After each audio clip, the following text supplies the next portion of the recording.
आज माझ्याकडून चुकून एक चूक झाली. त्याआधी आमच्या घरामध्ये पिऊचं असं काहीतरी उलटं पुलटं खेळणं सुरू असतं. खरं तर ही वॉकर आमच्या शेजारच्या ताईंनी कोकोसाठी दिली होती. तो तर काही ह्याच्यामध्ये बसला नाही. तो बघूनच रडायला लागला. पिऊ मात्र याच्यामध्ये बसून स्वतःचं बालपण जगून घेत होती. तिला काही बोलावं तर ती रडत बसली असते आणि तिला समजवण्यात माझा 1 तास गेला असता. म्हणून जे चाललंय ते चालू द्या. आणि मुलांनी पण कुठे खेळावं ना, त्यांना पण विरंगुळा नसतं, म्हणून तिचंही कुठेतरी मन रमलंय हे बघून मी आले होते किचनमध्ये. कारण आज आमच्या घरात एक खास बेत होता, तो म्हणजे मटणाचा. खूप दिवसांनी आहोंनी आज मटण आणलं होतं. मग मी कुकरमध्ये खलासण्यातलं मटण शिजायला ठेवलं एका साईडला. दुसऱ्या साईडला घरातल्या सगळ्या मसाल्यांची फोडणी घालून जो वाटण केलं होतं ते असं छान परतून घेतलं. त्याच्यामध्ये थोडंसं मीठ टाकलं आणि ते परतल्यानंतर कढईमध्ये तसंच ठेवून जोपर्यंत मटण शिजतंय तोपर्यंत बाकीची कामं करावी म्हणून मी आले होते बाल्कनीमध्ये.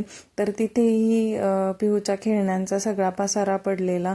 मग तो साईडला ठेवून मी जे आमचे बाल्कनीतले थोडेफार झाडं आहेत त्यांना पाणी दिलं.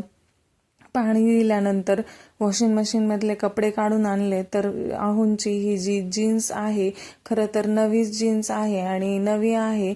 आणि आमच्या आहोंना ब्रँडेड कपडे वापरण्याची सवय असल्यामुळे मला वाटलं की ह्या जीन्सचा काही कलर जाणार नाही.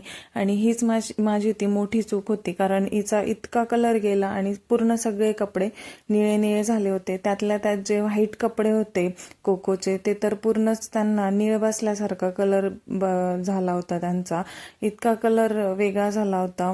बरं तरी म्हटलं की निळाच कलर होता. लोक इलेक्शनमुळे निळ विकत घेऊन कपड्यांना देतात, आपल्याला तर फुकटच भेटलीये असं म्हणून मनाचं समाधान केलं. आणि परत एकदा मी किचनमध्ये आले होते, कारण कोको झोपी गेला होता. आणि इलेक्शनच्या प्रचाराच्या ज्या रिक्षा आहेत त्यांच्या भोंग्यांमुळे इतका प्रचंड त्रास चालू आहे सध्या.